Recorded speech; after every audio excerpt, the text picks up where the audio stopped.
My name is Winter Collins, and the day I came home to my own condo and got told to move out was the day I stopped playing the good daughter. I had been on a work trip, proud because this place was paid for with my overtime and side jobs. I opened the door expecting quiet. Instead, I walked into ring lights, camera stands, and the sound of my brother shouting to an audience that this was his penthouse in downtown Austin. My couch, my kitchen, my view, all branded as his. My mom was there like she owned the deed, smiling at the screen. Before I could even finish saying, "What are you doing in my condo?" she hit me with it. "You have been away. The place was just sitting here. Family has rights. Your brother needs a quiet space. You can grab your things and find somewhere else for a while." When I said no, she did not even blink. Selfish Winter. My brother laughed into his microphone and told his chat his little sister was being dramatic about his penthouse. I did not scream, I did not cry. I walked straight to my bedroom, saw my desk shoved into a corner to make room for his setup, and pulled out the one thing they had not touched, my hidden security drive. I smiled, pulled out my phone, and made one call. 10 minutes later, there was a hard knock at the door and a calm voice on the other side saying, "Austin Police Department, ma'am, we need to talk about who actually lives here." If you want to know what happened after that knock and how that one call flipped my whole family upside down, stay with me till the end.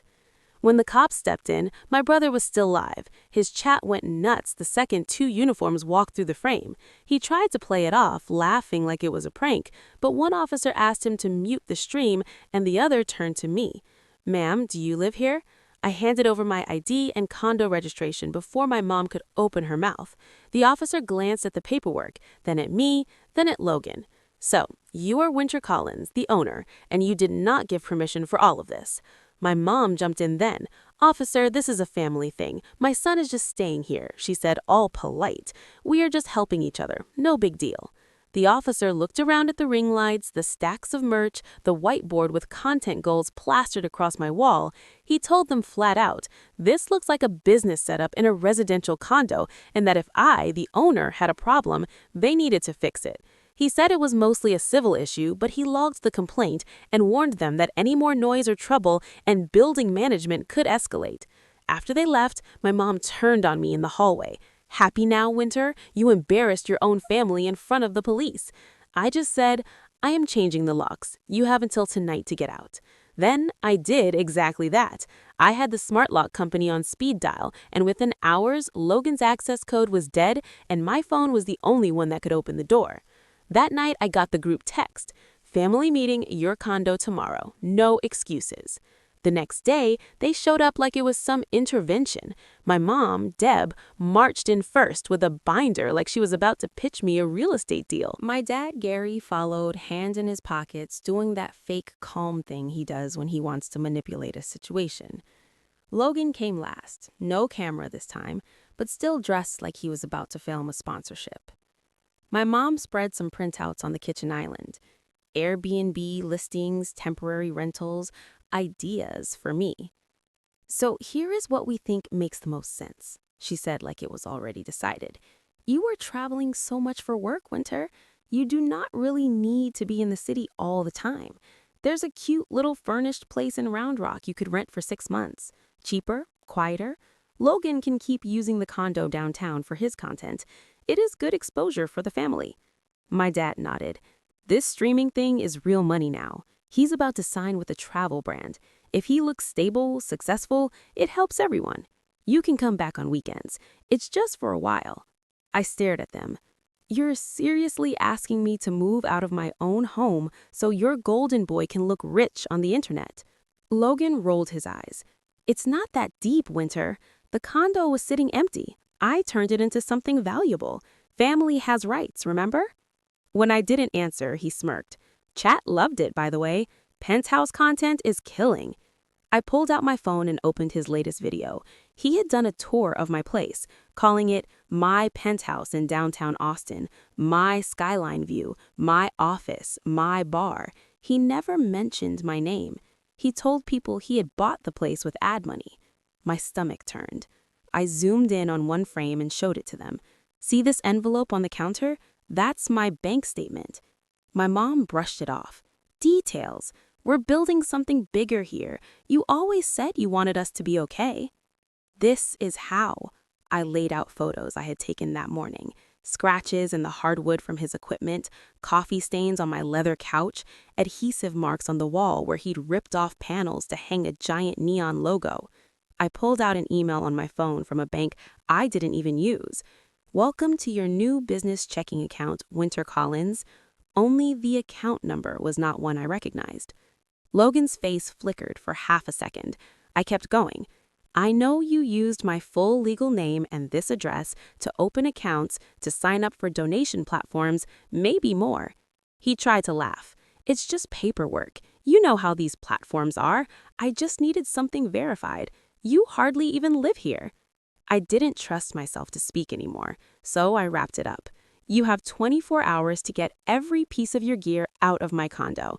No more filming here, no more using my name or my address. After that, I'm done talking."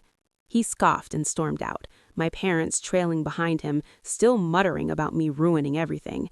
I didn't chase them. Instead, I texted my coworker and friend, Nina. "You used to watch my brother's channel, right? Come to the coffee shop. I need you to see something." An hour later, we were sitting in a corner booth with my laptop between us. I pulled up old VODs, the penthouse tour, the night parties, the casual shots where he flashed my credit card like it was his.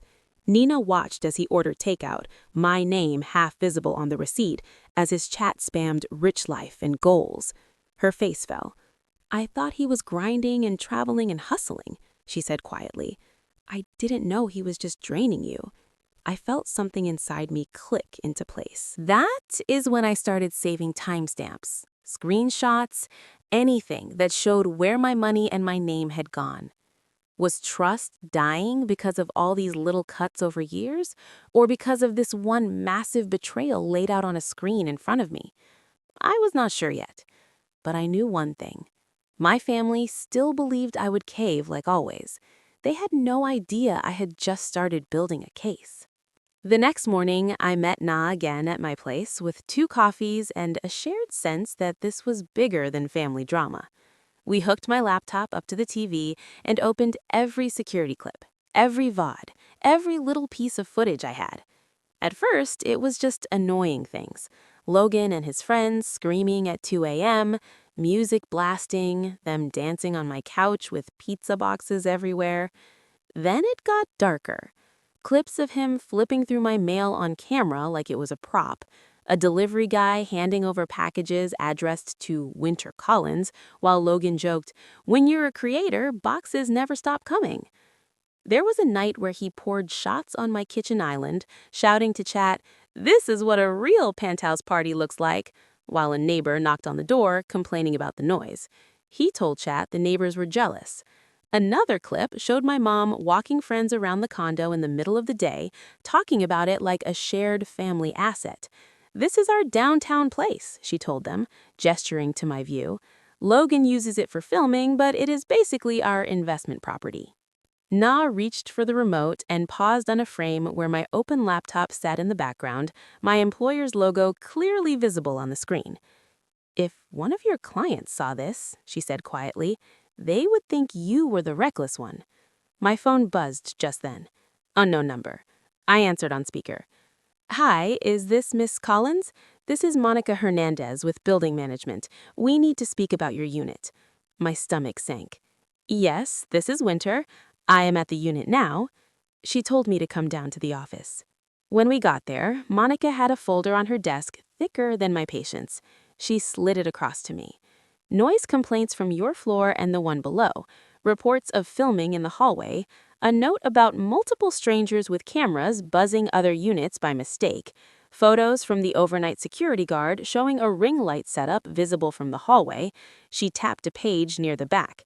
"And this is the police report from the call the other day. It lists you as the owner and complainant." Unlike my family, Monica did not talk to me like a child. She talked to me like a responsible adult with a problem. "I want to be very clear," she said. "Our bylaws do not allow commercial operations like a content studio out of a residential unit without prior approval. If this continues, the HOA can fine you heavily, and in extreme cases, they can pursue legal action. It all lands on you, not your guests. Na watched my face as I flipped through the complaints. Words like excessive noise, suspected commercial filming, unauthorized guests, safety concern jumped out at me like sirens. I felt heat climb up my neck. So either I stop this or I pay for it forever. Monica nodded.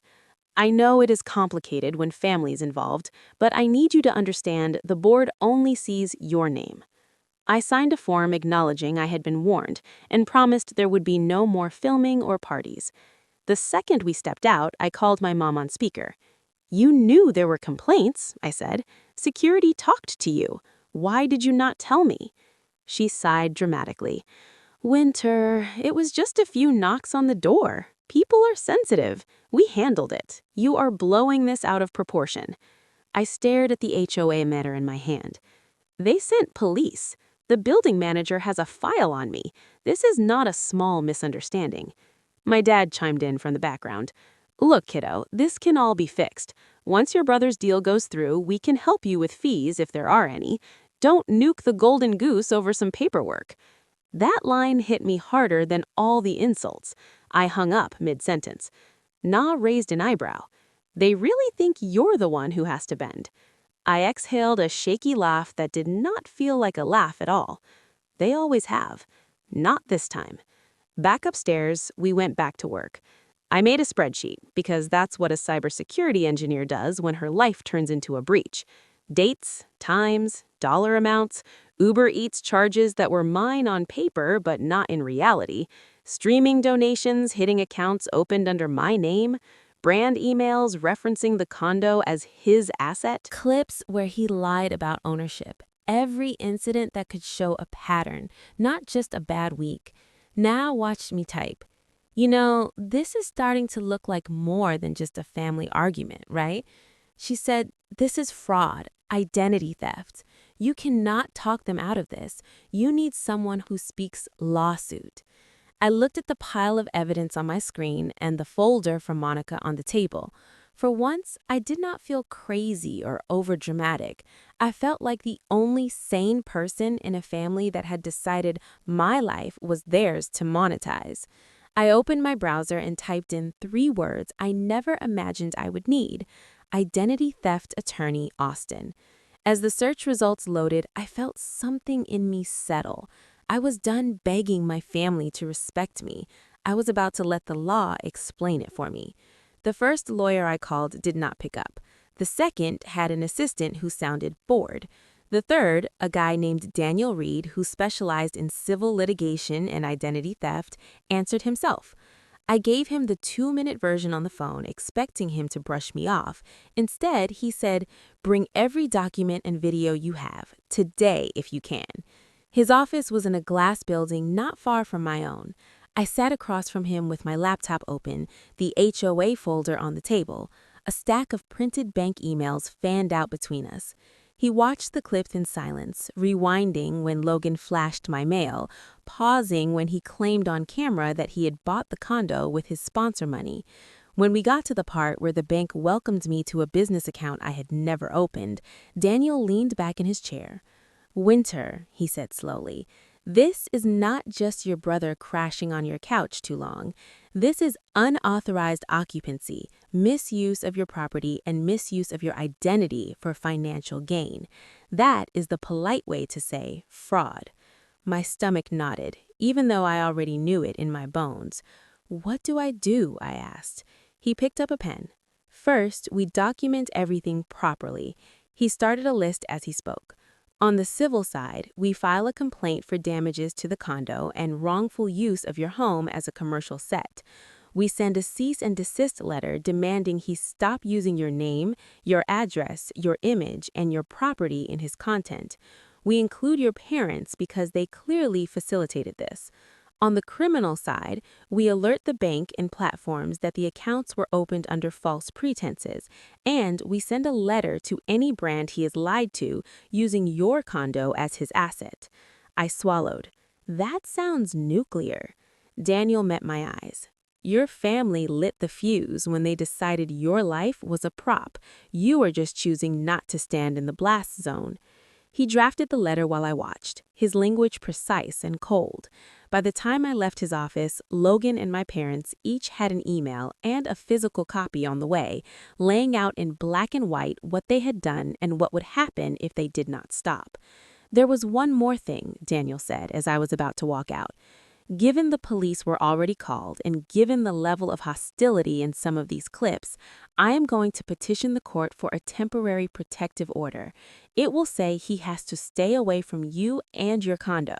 It is both a shield and a very loud message that you are done being their doormat.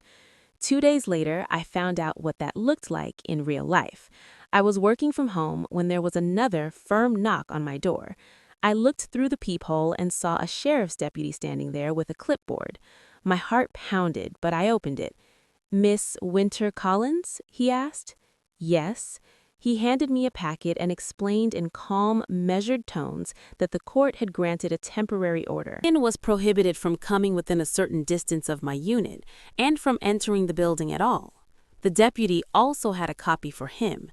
Almost on cue, the elevator dinged down the hall. My mom's voice floated toward us, sharp and offended. "You cannot be serious," she was saying to someone. "You are treating him like a criminal." Logan rounded the corner, saw the deputy, saw the papers, and his face drained. The deputy turned to him. "Are you Logan Collins?" He nodded. The deputy explained the order, the distance restriction, the consequences if he violated it. My mom exploded. "Winter, how could you do this? You called the police and now you drag the courts into it? Why are you trying to destroy your own brother's career?" I held the packet to my chest like a shield. "No," I said, "you destroyed your own careers when you decided my bank accounts and my deed were your brand strategy. I am just done cleaning up after you." My dad tried his calm voice again. "Maybe we can settle this as a family. No need for all this drama. Tell your lawyer to back off. We will move Logan out when his current content calendar is done." "You have already put it online," I said. "The tours, the address, the lies. And you did not flinch when the HOA and cops were on my back. You only care now that someone is finally on yours." Before they left, my mom tried one last angle. "If brands hear about this, they will pull out. You are sabotaging him." I almost laughed. Daniel had already mailed letters to the main travel company Logan bragged about. He had laid out that Logan used a condo he did not own in his pitch deck, that he opened accounts under a name that was not his. Was it sabotage to tell the truth after someone built a career on your stolen foundation? I watched them walk away down the hall, clutching the court papers like they were the insult, not the consequence. For the first time in weeks, I did not feel cornered. I felt like the floor had shifted back under my feet, even if the people on it were still angry. People say justice is slow, I thought as I closed my door. But when you have proof, it does not have to be silent. My family had ignored every boundary I tried to set quietly. Now they were going to learn what it felt like to run into one made of law. The hearing was technically called mediation, but nothing about it felt soft. I walked into the downtown courthouse with Daniel at my side, clutching a folder of printouts that basically documented the slow theft of my life. Logan was already there with some bargain attorney who looked like he had been hired yesterday. My parents sat behind him, my mom's arms folded tight, my dad staring at his phone like he wished he could swipe left on the whole situation. We sat at a long table, the mediator at the head, a court reporter typing quietly in the corner. Daniel started by laying out the basics. "I own the condo outright. I never gave permission for it to be used as a studio or a business address. My brother obtained financial products and business accounts using my name and address. He used my property as collateral in pitches, and he misrepresented ownership in multiple public videos." Then he hit play on a few key clips.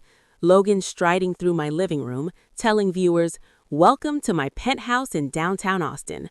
Logan opening mail with my full name on it and tossing it aside like junk.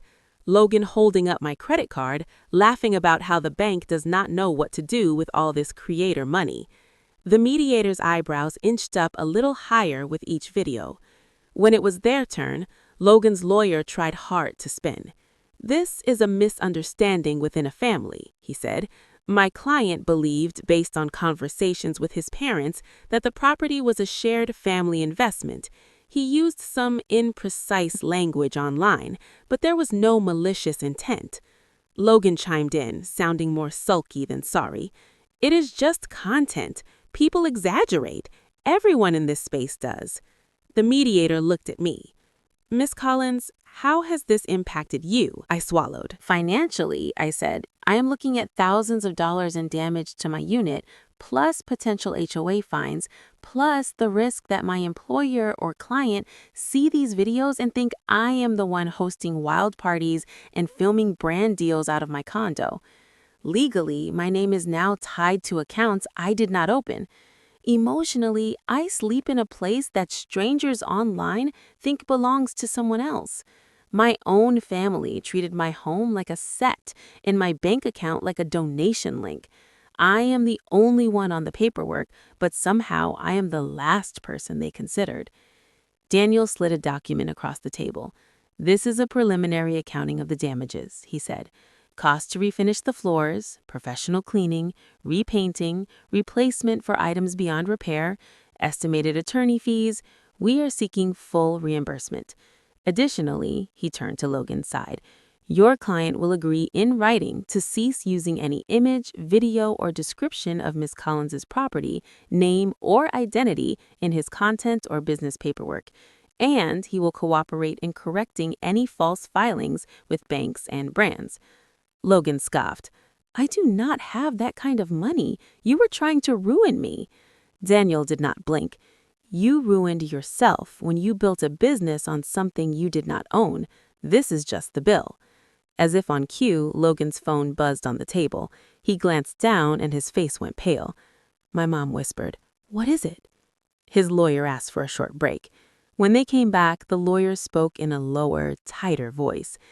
"It seems one of the primary brands Mr. Collins was negotiating with has terminated discussions. They received a letter from counsel and have concerns about misrepresentation." I kept my face neutral, but inside something unclenched. That letter was from Daniel.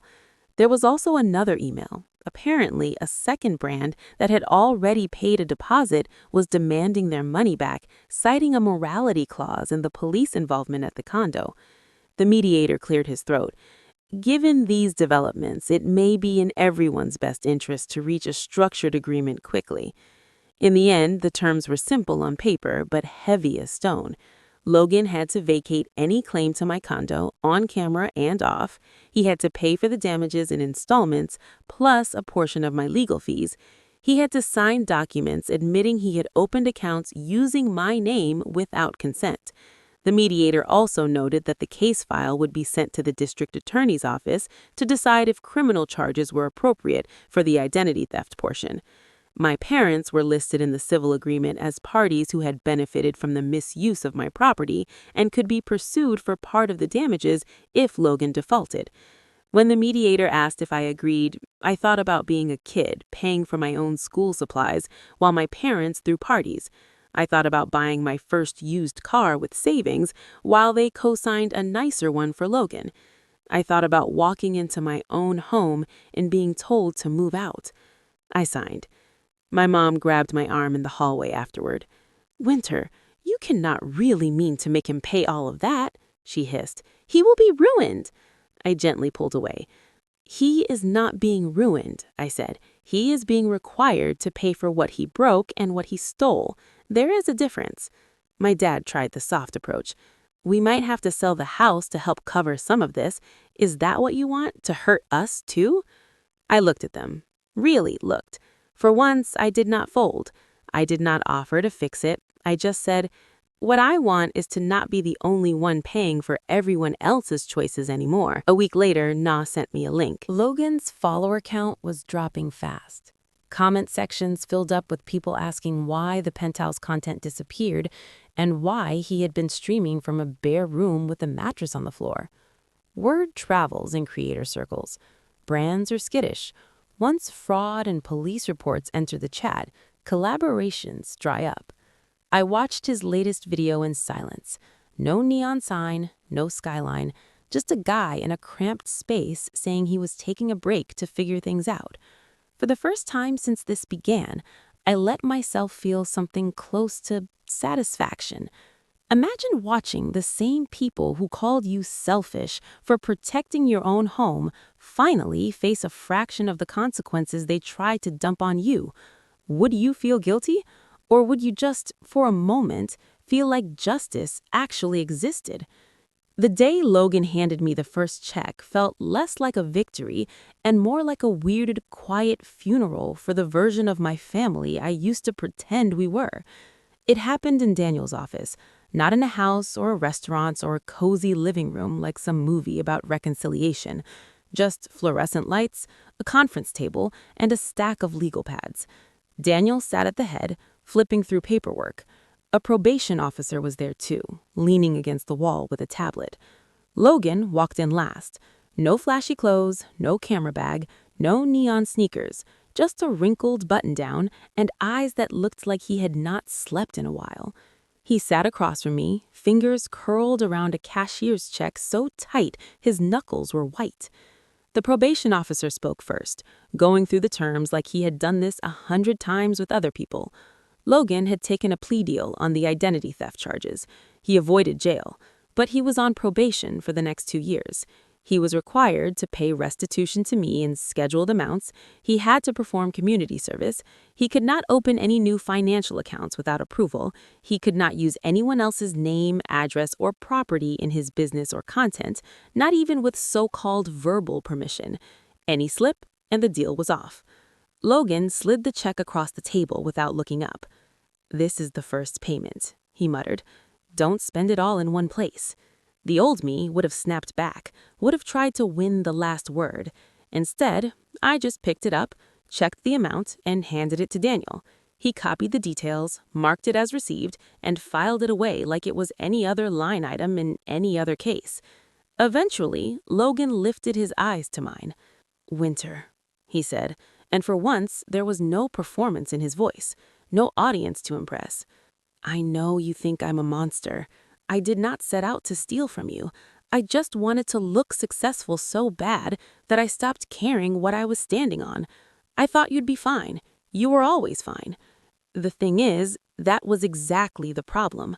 I had been the one who was fine for so long that they truly believed I was a resource, not a person. I could see the weight of it starting to land on him now, that sponsors were gone and followers had moved on. "I'm living in a shared place out past the city limits," he went on. "No lease in my name yet. Nobody really wants to rent to the guy with a fresh fraud case on his record. I'm working at an electronics store, selling cameras I used to unbox for fun on stream. Customers have no idea who I am. Maybe that's better." He swallowed hard. "I know this doesn't make up for anything, but I'm sorry. I'm sorry I used your name. I'm sorry I treated your condo like a set. I'm sorry I laughed when Mom told you to move out." I did not say it was okay. I did not tell him I forgave him. I just said, "I believe you are sorry." That is not the same thing as trusting you. He nodded like he had expected that. The probation officer cleared his throat and went over the last bullet points. Any contact between us had to stay civil. No showing up at my home or job, no online posts hinting that I wronged him. When they left, I watched from the window as Logan climbed into the passenger seat of a dented car instead of his old sponsored SUV. He looked smaller somehow. Not just physically, but like the idea of him I had carried around my whole life had finally shrunk down to human size. Later, my parents tried their own version of that meeting, this time without lawyers present. They called from the tiny apartment they had downgraded to after selling their house. The background was cluttered and dim, a far cry from the glossy space they used to brag about. My mom was still angry, but underneath, I could hear something like fear. "Your brother is struggling, Winter," she said. "We are all struggling. We cannot go to the same church anymore without people whispering. Dad's old golf buddies do not return calls.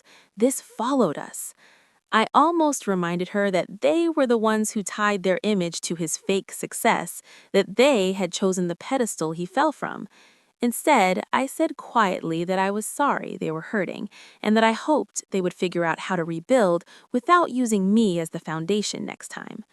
My dad asked if there was any way we could all sit down, maybe film some kind of joint statement, clear the air, help Logan rebuild his brand while showing we are still united as a family.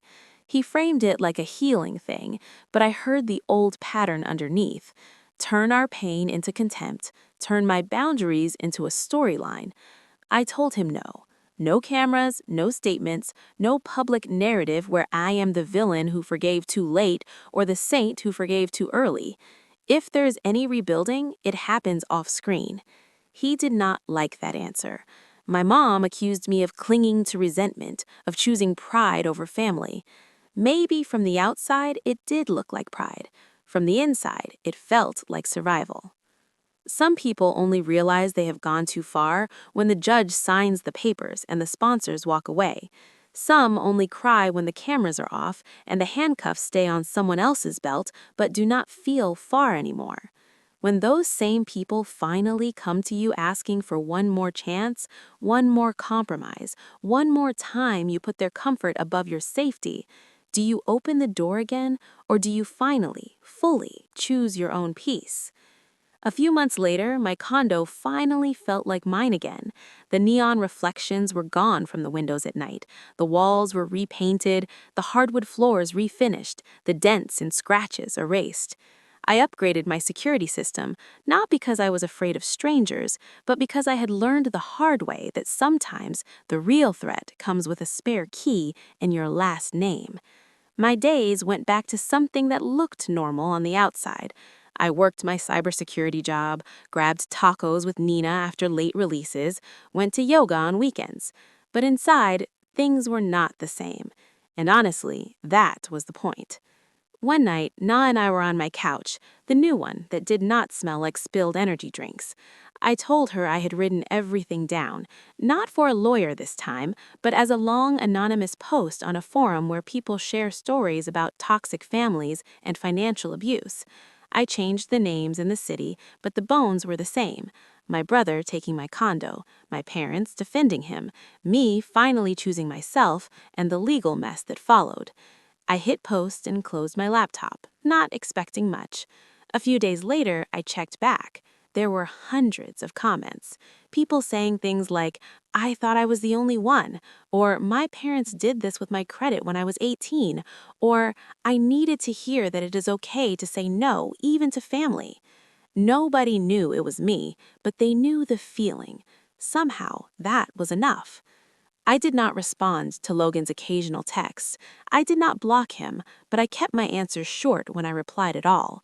I hoped privately that he really was changing, that the guy selling cameras in a strip mall would learn something the penthouse persona never could.